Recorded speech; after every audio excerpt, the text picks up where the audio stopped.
Bonjour à toutes et à tous. Bonjour aux journalistes qui sont présents dans la salle et à celles et ceux qui sont en ligne. J'espère que vous nous entendez bien.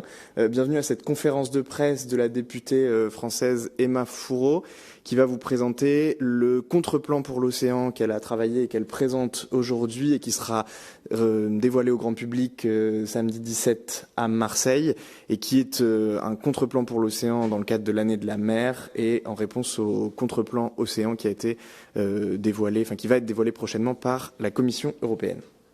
Merci beaucoup Noé, merci aux journalistes présents donc dans la salle et en ligne. Merci pour votre intérêt sur ce sujet qui nous paraît évidemment fondamental, surtout cette année, puisque Emmanuel Macron, le président de la République française, a déclaré que 2025 serait l'année de la mer. Pour l'instant, c'est une phrase qui est creuse, qui ne s'accompagne d'aucune mesure concrète. Et on sait que c'est une fenêtre importante pour nous cette année pour agir, puisqu'on va avoir le sommet des Nations Unies consacré à l'océan le 8 juin prochain. On a la Commission qui prépare un pacte pour l'océan qui sera présenté le 4 juin. Et donc c'est pour ça qu'on a voulu prendre les devants avec ce contre-plan, avec des mesures concrètes, donc composées de 106 mesures, parce que l'océan aujourd'hui c'est le poumon bleu de la Terre, c'est un organe qui rend des services écosystémiques immenses à l'humanité. Par exemple, une respiration sur deux que l'on prend vient de l'océan.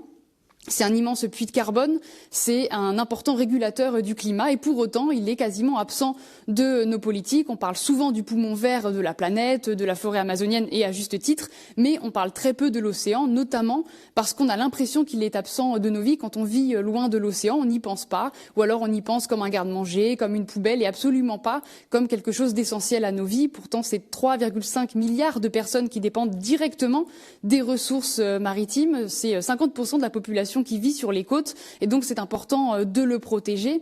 Donc c'est pour ça qu'il y a un volet protection des écosystèmes marins dans notre contre-plan, notamment avec la question clé des aires marines protégées. On en parle énormément. Il y a souvent une bataille du chiffre pour dire qu'il y a tant de pourcentage d'aires marines protégées en France, en Europe, dans le monde.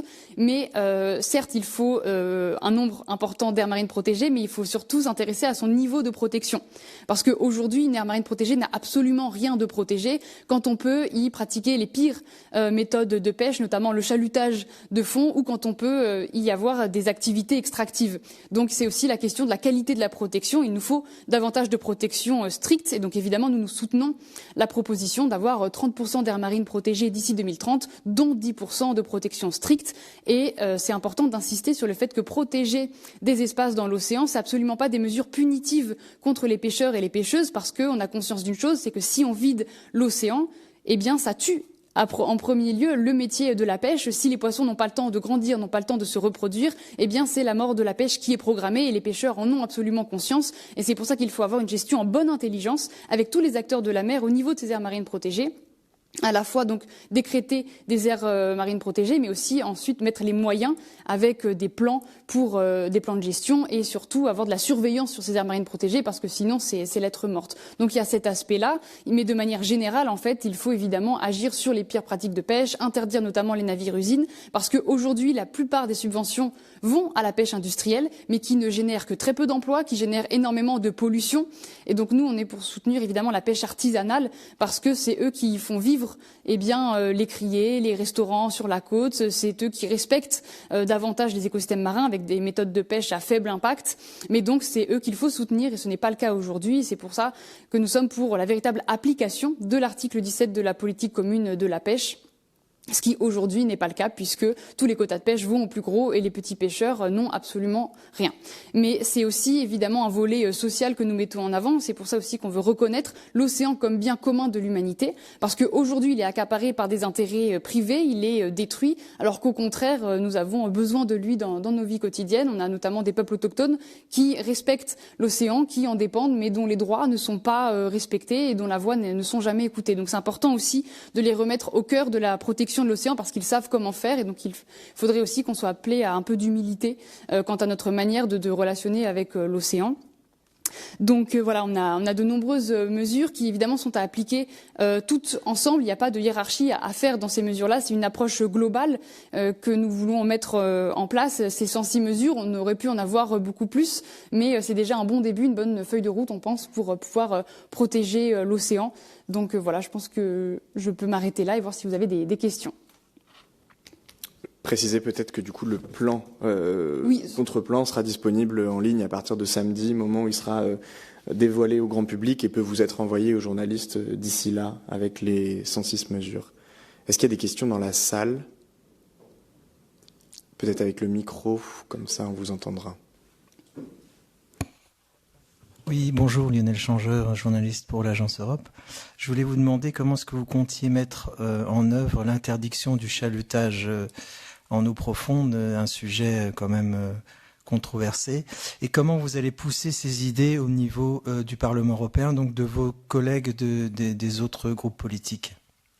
Merci beaucoup pour votre question. Donc déjà, ce plan, on le présente en amont du pacte pour les océans de Costas Cadiz et en amont justement de l'UNOC pour qu'il puisse influencer le pacte en question. On l'enverra évidemment au commissaire de la pêche et de la mer. On le fournira à tous les collègues qui sont intéressés pour qu'ils puissent justement consulter et intégrer ces mesures. En ce qui concerne le déchalutage, donc on estime que c'est quelque chose qui est nécessaire. On a besoin de faire une transition sociale et écologique de la pêche et ça passe par l'éradication des méthodes destructrices. On sait aujourd'hui que la pêche au chalut racle les fonds marins quand c'est du chalutage de fond et qu'évidemment quand on détruit les habitats et quand on attrape toutes les espèces de poissons sans aucune sélectivité, c'est la mort programmée de l'océan. Pour autant, il ne faut pas le faire contre les pêcheurs et contre les principaux intéressés. Et c'est pour ça que nous, quand on propose des mesures, on associe toujours les premiers concernés parce que on sait qu'ils ont conscience que ces méthodes peuvent à terme détruire leurs emplois alors qu'ils ont à cœur de transmettre souvent leur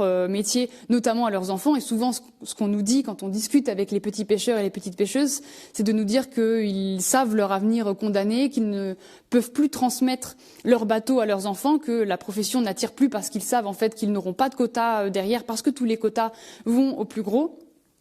Et donc c'est aussi pour ça qu'on propose de soutenir la petite pêche. Et effectivement, il y a des méthodes qui ne peuvent plus avoir lieu en mer, mais encore une fois, il faut toujours associer les principaux concernés. Il faut pouvoir les dédommager, les aider à changer de matériel, à changer de navire. La transition, en fait, elle n'est juste que lorsque l'État ou l'Union européenne l'accompagne. Cette transition, elle ne peut pas reposer sur les épaules des pêcheurs eux-mêmes parce que ce serait la double peine. Donc c'est important de pouvoir les accompagner.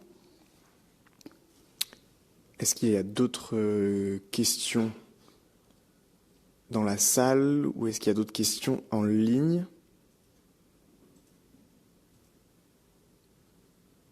Je n'en vois pas. Autre chose à rajouter ? Peut-être quand même dire un mot sur l'urgence de la situation parce que on a quand même régulièrement des COP qui sont suivis d'aucun effet et ça fait un petit peu la blague de dire voilà on est à telle COP et rien ne change. Quand on regarde notamment les textes au niveau européen, on a des textes qui sont extrêmement bons. Je pense à la directive cadre sur le milieu marin, mais qui devait donner le bon état écologique des mers d'ici 2020. On est en 2025, on a 90% des mers en Europe qui sont surexploitées, donc c'est aussi une sonnette d'alarme qu'on tire aujourd'hui pour dire que ce plan que l'on propose et toutes les mesures pour l'océan doivent être mises en œuvre à partir de maintenant. Évidemment, ça prendra du temps, mais il faut commencer maintenant parce que sinon ce sera trop tard. On dit souvent, et c'est vrai, que l'océan est le principal allié de l'homme dans la lutte contre le dérèglement climatique, mais s'il atteint un certain point de bascule, il deviendra notre pire ennemi. Parce que aujourd'hui, il absorbe du CO2, demain, il pourrait en libérer davantage que ce qu'il arrive à absorber, et ça pourrait au contraire accélérer le dérèglement climatique. Donc il y a une vraie urgence à sauver notre océan aujourd'hui parce qu'on atteint des points critiques de surexploitation liés à notre modèle capitaliste. On peut parler de la surpêche, on peut parler de la pollution plastique, de la pollution sonore qu'on ignore souvent, mais qui a un gros impact notamment sur les mammifères marins, qui en fait les désoriente, les empêche de chasser, peut les rendre sourds, alors qu'évidemment les baleines sont une espèce clé au sein des écosystèmes marins. On a évidemment toutes les activités extractives et on a évidemment des grosses raisons de s'inquiéter, notamment avec Donald Trump, le président des États-Unis, qui déclare qu'il est en faveur de l'exploitation minière des fonds marins, alors qu'on sait que c'est une nouvelle bombe écologique qu'il ne faut absolument pas déclencher. Là, on en est en stade où on doit désamorcer les bombes et pas en rajouter de nouvelles dans l'océan. Et l'exploitation minière en fonds marins, notamment en Arctique, c'est s'attaquer à un milieu extrêmement fragile, avec des conséquences dont on ignore l'ampleur, mais qui évidemment seraient catastrophiques pour une biodiversité qui est déjà extrêmement fragile, parce que l'Arctique, c'est des conditions extrêmes. Et donc évidemment, ça perturberait à la fois la biodiversité, mais mais aussi les possibilités de pêche pour les pays qui sont concernés par ces zones. Et donc on a un combat aujourd'hui au Parlement européen qui est de maintenir notre moratoire contre l'exploitation minière en fond marin. On sait que la Norvège a aussi envie de se lancer dans la course et donc l'Union européenne doit être ferme et forte en disant qu'on refuse d'acheter tout produit qui serait issu de l'exploitation minière en fond marin. On sait que la majorité aujourd'hui au Parlement européen est de droite et d'extrême droite et on espère qu'elle ne se lancera pas dans cette nouvelle régression environnementale parce que c'est ce qu'elle fait, c'est ce que cette majorité fait depuis le début du mandat et donc ça c'est une ligne rouge, l'exploitation minière en fond marin et donc il faut qu'on reste très ferme sur ce moratoire tant qu'on n'aura pas des études suffisante sur la question. Tous les scientifiques sont unanimes sur le fait qu'il ne faut pas se lancer là-dedans. Donc les menaces venant de l'extrême droite sont nombreuses parce qu'on sait qu'elle est climato-sceptique ou en tout cas qu'elle n'en a absolument rien à faire des conséquences du dérèglement climatique sur la vie des gens, parce que c'est quand même de ça dont on parle. Et quand on parle de dégradation environnementale, les premières victimes sont toujours les populations les plus précaires. Ce sont souvent aussi les femmes. Donc on voit que c'est une lutte sociale, que protéger l'océan, c'est se protéger nous-mêmes. Et donc voilà, c'est le message principal, je pense, de cette conférence. Je vous remercie. S'il n'y a pas d'autres questions en ligne, je n'en vois pas. Donc je pense qu'on peut vous remercier d'être venu, conclure, dire que vous ne pouvez ne pas hésiter à envoyer un email sur l'adresse publique de la députée pour recevoir le contreplan sur l'océan et les 100 mesures d'ici à samedi et avoir le lien pour la présentation publique qui aura lieu donc ce samedi à Marseille lors d'un colloque complet avec 3 tables rondes organisées sur la mer et l'océan. Merci. Merci.